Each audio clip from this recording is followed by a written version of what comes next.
meus amigos do Covil Rubro-Negro, tudo bem com vocês? Aqui no Maracanã, nona rodada do Campeonato Brasileiro, no reencontro do atual campeão da Copa do Brasil com o atual campeão do Brasil e da Libertadores, ninguém balançou a rede, um 0-0 modorrento, mas que com certeza as duas torcidas estão saindo muito insatisfeitas.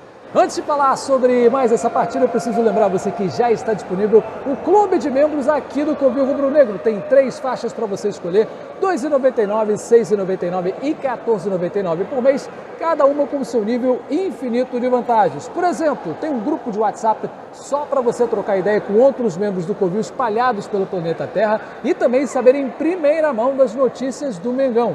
Tem também emojis exclusivos para usar em qualquer uma das lives do Covil, leitura e resposta prioritária de comentários para quem é membro, vídeos que chegam primeiro para quem é membro, vídeos que são exclusivos para os membros e sorteios. Não perde mais tempo. Clica já no Seja Membro, escolhe aquele nível que cabe no seu bolso e venha fazer parte dessa família. Olha, meus amigos, certamente as duas torcidas estão saindo insatisfeitas do Maracanã, mas com certeza os alvinegros estão saindo mais insatisfeitos ainda pelo que foi o segundo tempo. O Mengão entra em campo hoje muito desfalcado, aliás, as duas equipes, mas o Flamengo sem o seu meio-campo titular. Entramos em campo com Rossi, Wesley, Léo Ortiz, Léo Pereira e Alexandro, e aí o meio-campo do Flamengo todo alterado. O Gerson é expulso contra o Bahia, está suspenso. O Pulgar lesionado e o Arrascaeta foi poupado por conta da longa carga de jogos. Então entramos em campo no meio-campo com Everton Araújo, De La Cruz e Luiz Araújo. Lá na frente, Bruno Henrique, Cebolinha e Pedro, desenhando aquele 4-3-3 clássico, certo? Errado, porque o Felipe Luiz optou por uma linha de 4 atacantes. O Luiz Araújo e o Everton Cebolinha pelas pontas, Bruno Henrique e Pedro centralizados. Nesse jogo marcou a volta do Pedro ao time titular depois de 2 jogos no banco. E bom, o Pedro não teve muita oportunidade de fazer os seus gols não, porque foi muito bem marcado pela zaga do Botafogo e porque a bola não estava chegando. No primeiro tempo, o Flamengo teve um amasso completo, especialmente pelo lado esquerdo, atuando muito bem com o Everton Cebolinha, com o Bruno Henrique, com o Alexandro chegando, infernizando a zaga do Botafogo. Mas essa quantidade enorme de atacantes não se converteu em qualidade das finalizações, muito pelo contrário. O Flamengo teve 1, 2 boas chances no primeiro tempo e as boas chances que foram na direção do gol, o John pegou, né? O goleiro do Botafogo realmente teve uma noite iluminada. Mas o Flamengo que entrou em campo sem o Arrascaeta, sem a criação principal e com aquele buraco no meio de campo, né, com 2 jogadores de marcação que eu confesso a vocês que eu não gosto muito dessa formação do Everton Araújo com o De La Cruz. Gosto muito do Everton Araújo, garoto do Ninho. Acho que ele do lado do Gerson é uma formação muito boa, porque o Pulgar não está rendendo nada na maioria dos últimos jogos, e o De La Cruz menos ainda, né? Fez um bom jogo na quinta-feira pela Libertadores, mas o De La Cruz no geral não está rendendo bem, só que essa combinação dos dois, forçadamente, porque o Flamengo não tinha nem o Alan hoje disponível, né? Também lesionado assim como o Pulgar, então essa formação ela é muito solta, né? Nem o Everton Araújo e nem o De La Cruz marcam muito bem.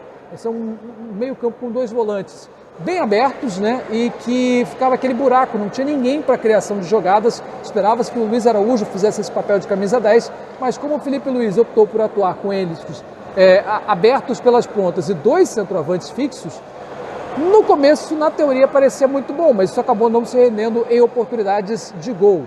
E no segundo tempo a coisa piorou de vez, né? Se o Botafogo conseguiu sobreviver bem à marcação alta do Flamengo, em termos de marcação sem a bola, eu preciso elogiar o trabalho do Felipe Luiz. O primeiro tempo foi um amasso em cima do Botafogo, que não teve quase nenhuma oportunidade de produzir qualquer perigo para o Rossi. Só no contra-ataque, 1 ou 2 chances, e olha lá. Agora, no segundo tempo, o time reduziu a velocidade, reduziu a marcação e o Botafogo, com uma alteração, a entrada do Natan no time melhorou demais o time do Botafogo e eles fizeram um segundo tempo exemplar para cima do Flamengo, tanto na marcação quanto em termos ofensivos.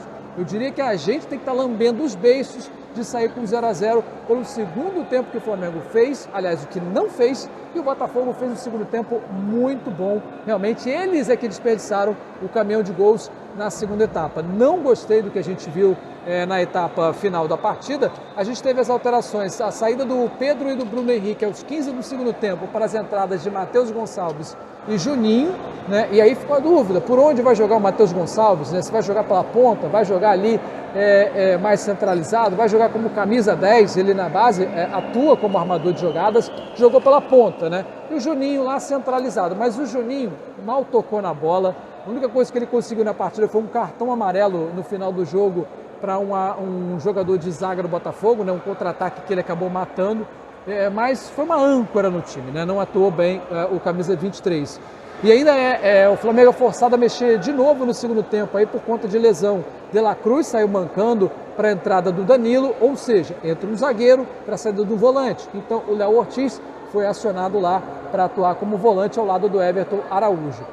O Botafogo foi muito melhor no segundo tempo, a zaga do Flamengo batendo cabeça metade do segundo tempo inteiro e saindo muito no contra-ataque, mas se no primeiro tempo o problema do Flamengo era a finalização, no segundo foi muito pior, porque o problema passou a ser o passe, só chegava tijolo lá na frente e o Matheus Gonçalves e o Everton Cebolinha não tinham o que fazer com a bola.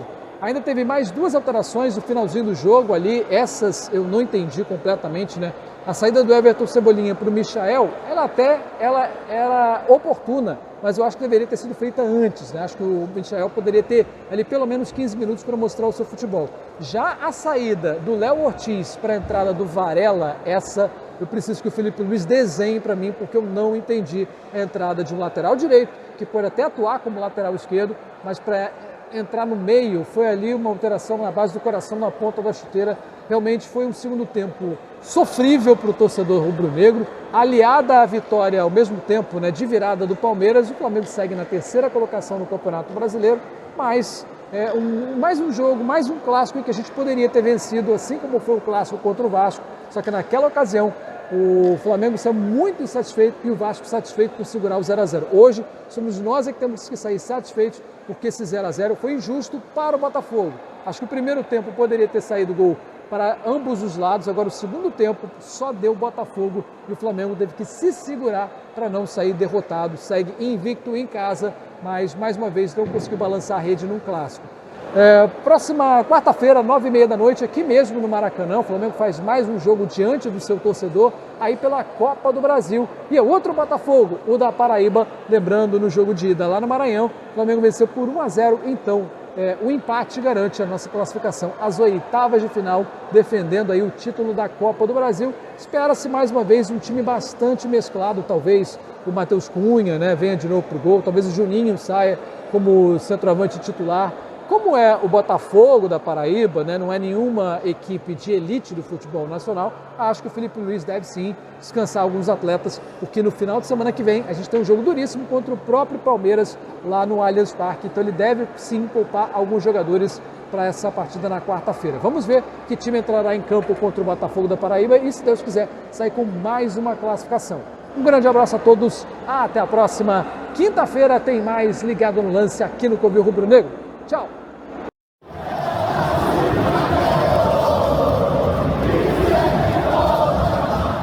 Meu amigo flamenguista, minha amiga flamenguista, você está no canal que mais cresce no YouTube, é o Covil Rubro Negro. Inscreva-se já, curta os nossos vídeos e não deixe de acionar o sininho das notificações para você ficar sabendo de tudo que acontece aqui no Covil Rubro Negro. Quer seguir a gente nas redes sociais? Vai lá, estamos no Facebook, no Instagram e no TikTok. É isso aí, meu amigo flamenguista, minha amiga flamenguista, vem com a gente!